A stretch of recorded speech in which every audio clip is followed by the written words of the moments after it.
What's that smell?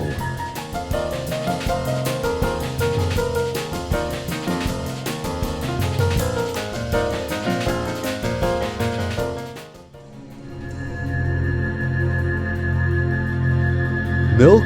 Is that you?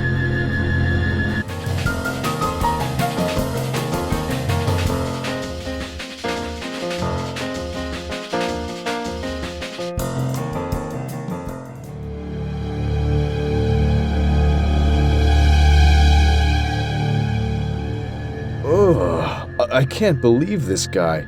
Why can't he eat mac and cheese with extra cheese like a normal person? Let's see what we're dealing with. The odor is coming!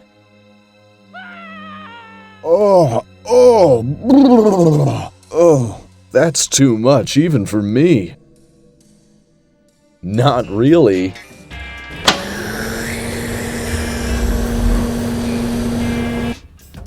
Another victory for Joe Snow, our king in the fridge.